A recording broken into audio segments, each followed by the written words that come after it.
There's nowhere to hide. There's nothing but darkness left here. Shake it off and let's take a ride. 'Cause heaven's not far away, and I'm not gonna leave you here.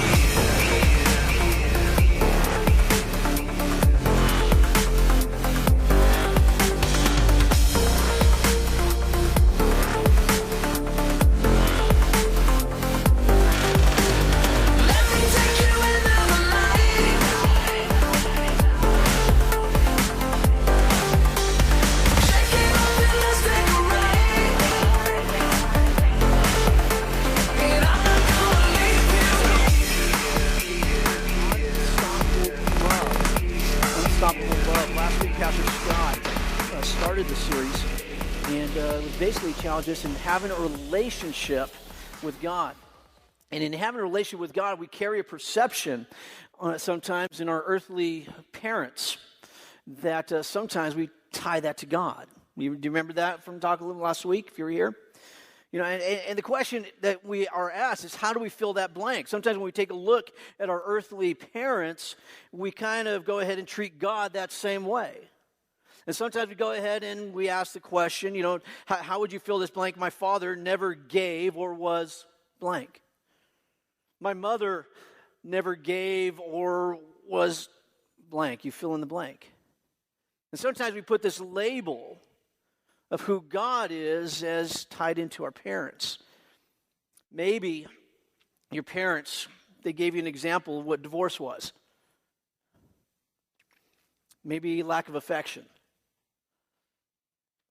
Maybe mom or dad gave an example of lack of security, lack of self-control. Maybe they were great at being a hypocrite. They would come to Sunday, but then throughout the week it was totally something else.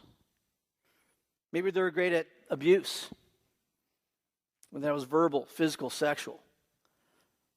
Maybe they're great at anger. Maybe they were great at being an alcoholic. Maybe they were unfaithful. Whatever the blank, we sometimes have a tendency to see God in the same way.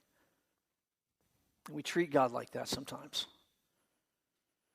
Whatever the blank may be, we have to understand and come to the realization it's not God.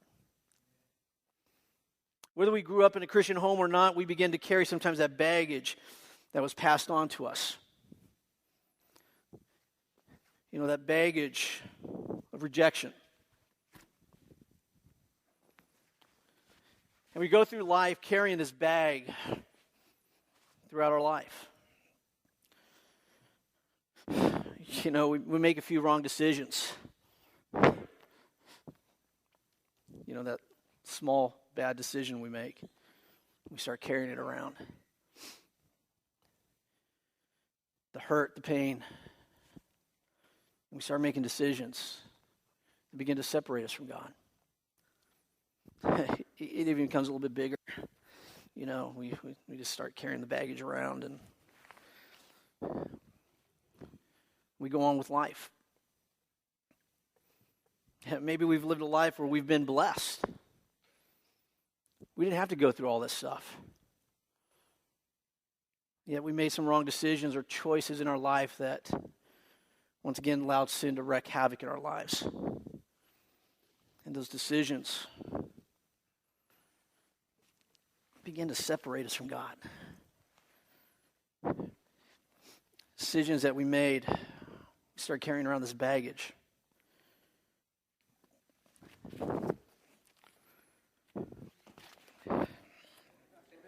No, I got it. Thank you. I got it. Right on. Thank you. I can do this on my own. That's good. Thank you. Thanks. You know, we start carrying all this stuff. Maybe it's sin, baggage, what we call it, or it has become so much a part of our life that we feel unworthy before God. He'll never forgive me. Look it.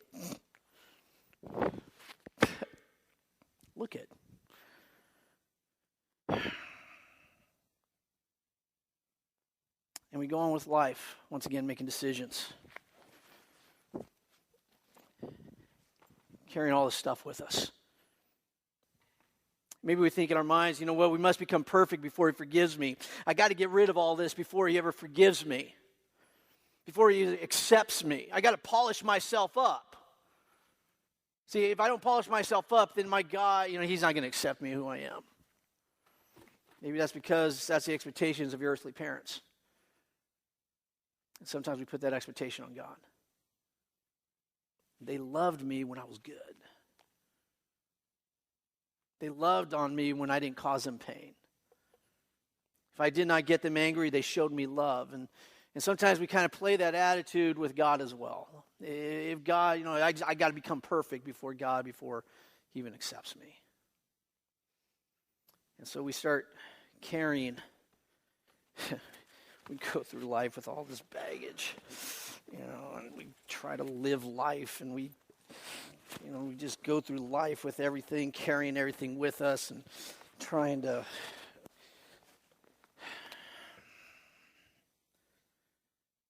the funny thing is, as we get older, we sometimes carry this into our marriages.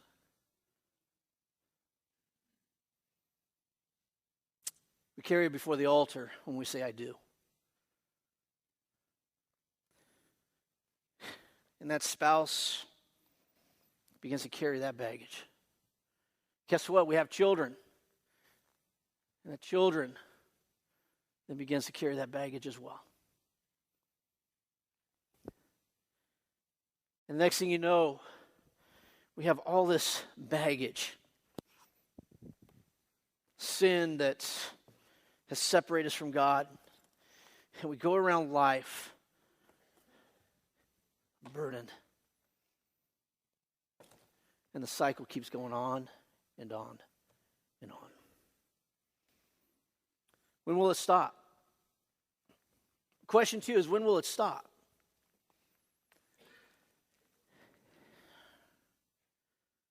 I don't know about you, but this is getting heavy. Sometimes this is how life is, sometimes isn't it? When we carry the baggage, we carry the sin, and we don't get it right with God.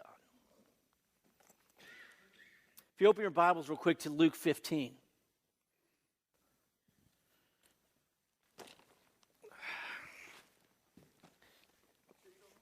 I got it, Dan. Thank you so much. I got it, man. I can do this on my own, brother. Thank you so much. Kind, but I got it, man. Thank you. Thank you. Luke 15. We've heard this story. If you've grown up in the church, you have heard this story time and time again. This is the story of the prodigal son. Chapter 15. And as I began studying for it this weekend, taking a look at the prodigal son, I was asking myself, why? Why did Christ talk about the prodigal son? I've read it. I've known about it. I remember growing up in Sunday school on the felt board, and they would put the felt. You guys remember the felt board? Some of you guys, the old timers? Yeah. The felt board, that was before, some of you young kids are going, the felt board. Yeah, well, that was our iPad back in the days. But the felt pad, going the story, and they would stick it up there. And, we heard the story time and time again. And so I guess for this time around, as I was looking through this chapter, going, why? Why would Christ talk about this story? And so when we ask that question, we have to take a look at the content of the passage. Take a look at the chapter. So I took a look at the chapter. And as we take a look at the chapter, what's interesting is that in that very same chapter that Luke gives us,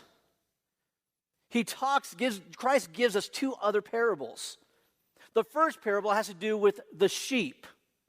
Those of you guys that maybe have not grown up in the church, the parable of the sheep was that there was a shepherd who lost one of his sheep. And out of the 100, one was lost, and that shepherd went all over looking for that sheep and did not stop until he found it.